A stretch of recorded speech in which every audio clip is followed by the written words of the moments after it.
Hello students. तो बच्चों इस लेक्चर में क्लास में डिस्कस करेंगे कहाँ हो गया था अपना मैकेनिकल ट्रांसलेशन सिस्टम अपन ने समझ लिया था। ठीक है, उसका एक बेसिक इक्वेशन निकला था, एक फाइनल इक्वेशन निकला था F इक्वल टू क्या निकला था, F इक्वल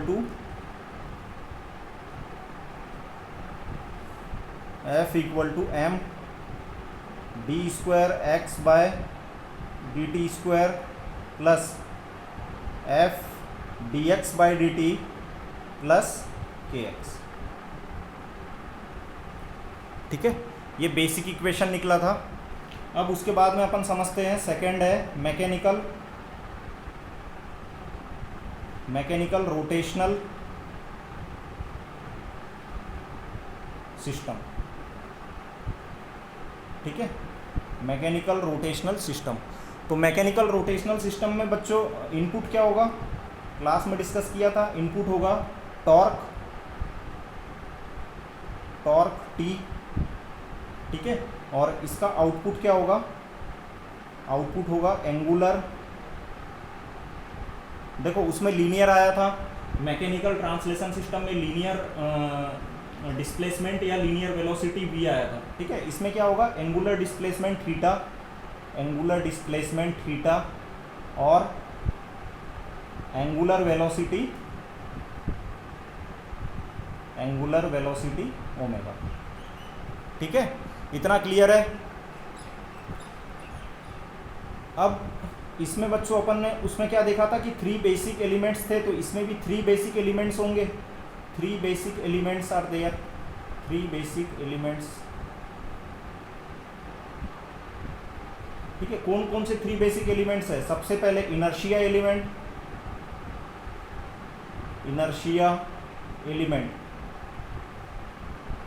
ठीक है, जिसको रिप्रेजेंट करते हैं कैपिटल जे से। ये ऐसा बॉक्स रहेगा कैपिटल जे से। ठीक है, दूसरा एलिमेंट है आपका टॉर्सनल डैम्पर एलिमेंट।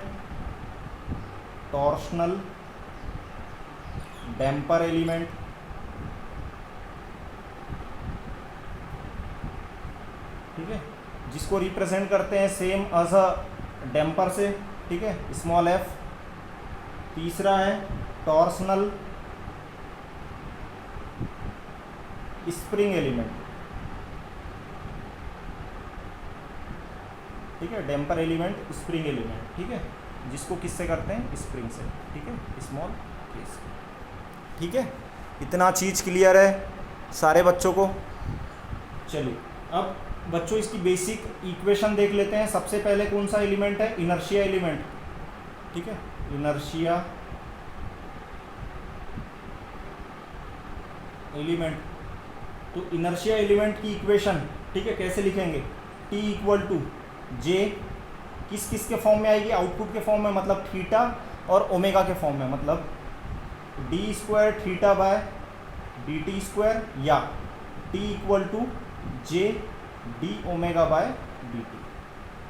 ठीक है, ये आ गई।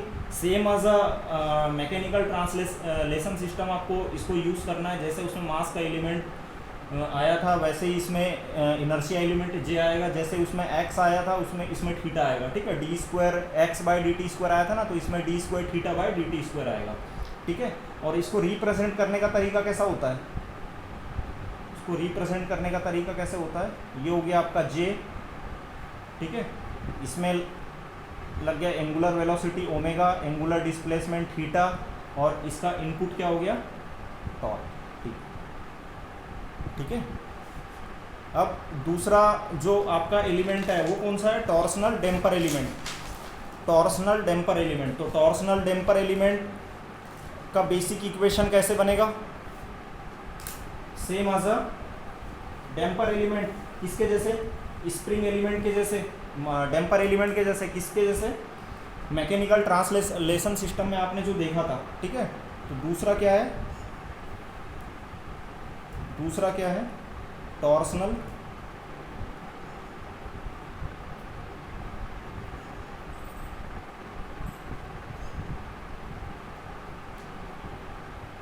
Damper element.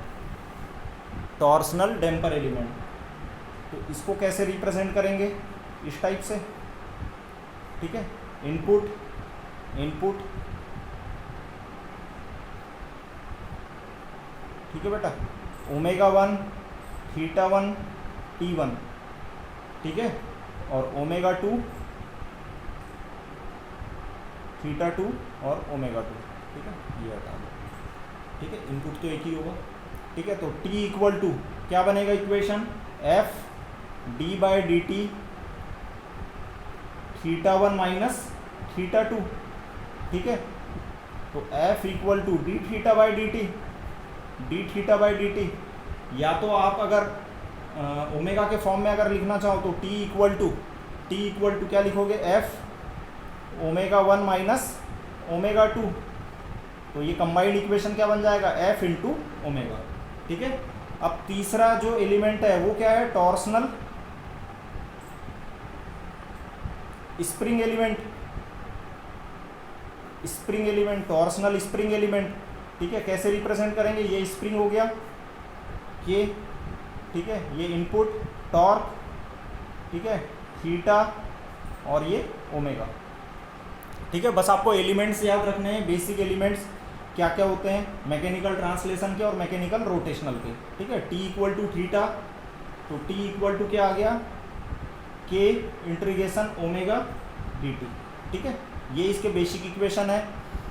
देखो आपको सिर्फ इक्वेशन पे फोकस रखना है, ठीक है, कौन सी चीज़ कहाँ से कैसे आ रही है, ये सब फिजिक्स की चीज़ें हैं, अपन ज़्यादा डिटेल में इसको नहीं पढ़ सकते क्योंकि इसका ज़्यादा यूज़ नहीं है, ठीक है। तो आपको सिर्फ इक्वेशन ध्यान में रखने हैं, क्योंकि जब क्वेश्चन आएगा, ठीक है, तो आपको इन्हीं के फॉर्म में लिखना है, ठीक है, आपको इन्हीं के फॉर्म में अपने आंसर लिखना है इक्वेशन के फॉर्म में, इसलिए आपको इक्वेशंस याद रहने चाहिए, ठीक है। तो अगर बेटा इसका अगर आपको एक एग्जाम्पल अगर लें, ठीक है, एग्जाम्पल किसका एग्जाम्पल, मैकेनिकल रोटेशनल सिस्टम का एग्जाम्पल, मैकेनिकल रोटेशनल सिस्टम का एग्जाम्पल, ठीक है। तो कैसे लेंगे, ठीक है, एक ये एग्जाम्पल ले रहा हूँ मैं,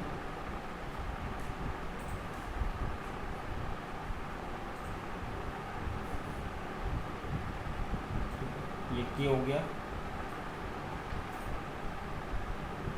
ये T1 हो गया, ये J है, ये पूरा शेडेड पार्ट, J मतलब इनर्शिया है, ठीक है, और ये F है, ठीक है।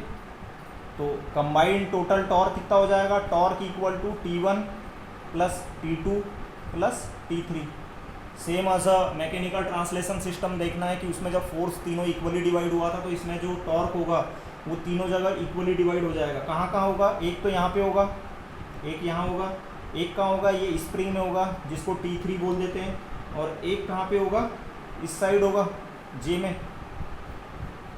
ठीक है, ठीक है। तो कंबाइंड इक्वेशन कैसी आ गई, J D square theta by D T square plus F D theta by D T, ये वाला D theta by D T plus के थीटा, ये वाला,